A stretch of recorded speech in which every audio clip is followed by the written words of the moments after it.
Video को like करके आगे शेयर ज़रूर कर देना। इब्न अब्दुल रहमान जवानी की इब्तिदा में मुसलमान हुए। शौक़ ये था ज़्यादातर वक्त मैंने अल्लाह के नबी सल्लल्लाहु अलैहि वसल्लम की चौखट पे गुजारना है। करीम आका से बंदा परवर गरीब परवर आका से अर्ज़ की, आका जवानी की इब्तिदा है, मैं ये चाहता हूँ कि ज़्यादातर वक्त आपकी सोहबत में गुजारूँ। मेरे नबी ने किसी को ना नहीं कहा। मेरे करीम आका ने फरमाया, सालिबा तुझे इजाज़त है। और फिर सालिबा जब हुजूर की चौखट पे रात और दिन रहने लगे तो आका ने उनकी ड्यूटी मुकर्रर कर दी। अगर किसी को बुलाना होता सरकार उनको भेज करके बुलाते, कोई सौदा सलफ लाना होता हुजूर उनको लाने के लिए भेज देते, कोई ऐलान करना होता उनको कभी कभी मुनादी बना दिया जाता। सालिबा इब्न अब्दुल रहमान को एक मरतबा मेरे करीम आका सल्लल्लाहु अलैहि वसल्लम ने एक सहाबी के घर पे भेजा। हदीस पाक का मफहूम है, अभी इब्तिदाई दिन थे, तरबियत अभी मुकम्मल न हुई थी, तरबियत के अय्याम जारी थे, अभी तरबियत से वो गुजर रहे थे। अल्लाह अकबर। किसी के घर जाओ तो आदाब ये हैं कि किसी के दरवाजे पे दस्तक देकर साइड में खड़े हो जाओ, ताकि अगर वो दरवाज़ा खोले तो उसके घर में तुम्हारी नज़र नहीं पड़ना चाहिए। मेरे करीम आका फरमाते हैं, अपने घरों की छत पर बिला उज़्र शरई न चढ़ा करो, इसलिए कि अगर तुम अपने घर की छत पर चढ़ोगे और किसी के घर में तुम्हारी नज़र पड़ गई तो अल्लाह नजर के बारे में भी तुमसे सवाल करेगा। खाली घरों में नजर डालने पर भी मेरे नबी ने मना किया है। जो लोगों की आबरू पे नजर डालते उनका अंजाम क्या होगा। हालत रोजा में जो इंटरनेट पर जिना के मनाजिर देखते उनका अंजाम क्या होगा। जो रोजे की अजीम रातों के अंदर क्रिकेट मोहल्ले में खेलते हुए वक्त को जाय कर देते उनका अंजाम क्या होगा।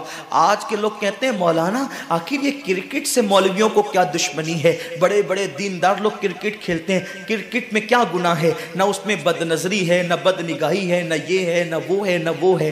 याद रखना, क्रिकेट में अगर कोई गुनाह ना भी हो तो जो वक्त जाय हो रहा है ना, ये क्या कोई कम गुनाह है। वक्त को जाय करना खुद गुनाह है, वक्त का जिया खुद गुनाह है। अल्लाह के हबीब सल्लल्लाहु अलैहि वसल्लम फरमाते हैं, जिसने दुनिया में एक लम्हा जाय किया होगा वो कयामत के दिन पछताएगा कि मैंने एक लम्हा क्यों जाय कर दी। घंटों सबकी नींद बर्बाद करते हो, खराब करते हो, पूरी रात जगते हो। अगर वो रात मुसल्ले पर गुजरे तो फिर क्या बात है।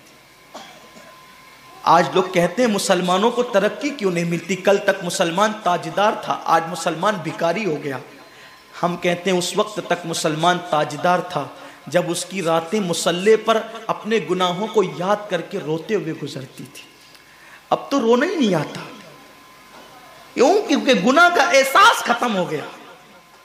एहसास जिया जिस कौम से खत्म हो जाए फिर उस कौम को खत्म कर दिया जाता है।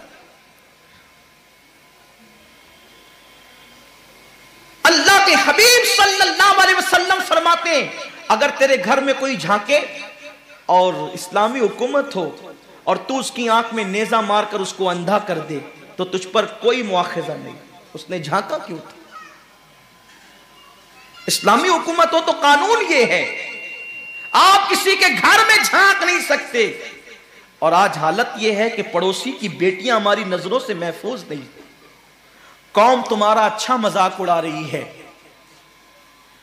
आसिफा की आबरू की हिफाजत करने के लिए एहतजाज करने निकले हो, तुमसे गली की बच्चियां महफूज नहीं। लोग जो तुम्हारी बेटियों की आबरू का जनाजा निकाल रहे हैं बहुत सोच समझ के, उन्हें पता है कि तुम्हारे खोखले नारे किसी आसिफा की आबरू नहीं बचा सकते। तुम हजारों आसिफा को, अपने मोहल्ले की आसिफा को तुम जब पाप की नजर से देख रहे हो, उसका एहतजाज कौन करेगा। बेटियों की आबरू का तहफ्फुज़ पापी निगाहों ने कभी नहीं किया। ये सियासी हथकंडे और अखबारात में तस्वीर छपाने का शौक तुम्हें नारा लगाने पे मजबूर करता है, मगर दुनिया अच्छी तरह जानती है कि तुम्हारी आंखों में वो तकद्दुस न रहा जो मोहम्मद बिन कासिम की आंखों में था। अगर वो तकद्दुस तुम पैदा कर लेते तो एहतजाज की जरूरत नहीं पड़ती। तुम्हारी बेटियों को कोई आंख उठा के देख नहीं सकता था। हम हिंदुस्तान में जो पहली मर्तबा आए थे कुरान पढ़ने नहीं आए थे, कुरान पढ़ाने नहीं आए थे, अजान देने नहीं आए थे, नमाज पढ़ाने नहीं आए थे। अगर तारीख इस्लामी का जायजा लो तो पता चलता है हम पहली मर्तबा जो हिंदुस्तान आए थे सिर्फ एक बेटी की इज्जत की हिफाजत के लिए आए थे।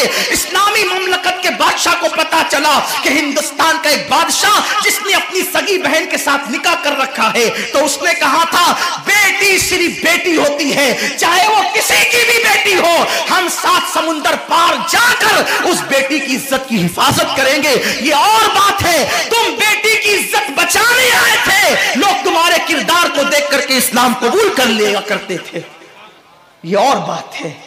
लेकिन हम पहली मर्तबा न कुरान पढ़ने आए थे न पढ़ाने, हमारा मकसद था बेटी बचाना। आज लोगों को सूझ रहा है बेटी बचाओ बेटी पढ़ाओ। हमने तुम्हारी बेटियों की आबरू बचाया है, आज हमारी बेटियों पे नज़र मत डालो, इसलिए कि हमने एहसान किया है, बहुत बड़ा एहसान किया है। जिनकी बेटियां चिताओं पे जला करती थी, इस्लाम ने आने के बाद उनको सुहागन बनने का तसव्वुर और शऊर अता। वीडियो अगर अच्छा लगा हो तो लाइक करके आगे शेयर ज़रूर कर देना। अल्लाह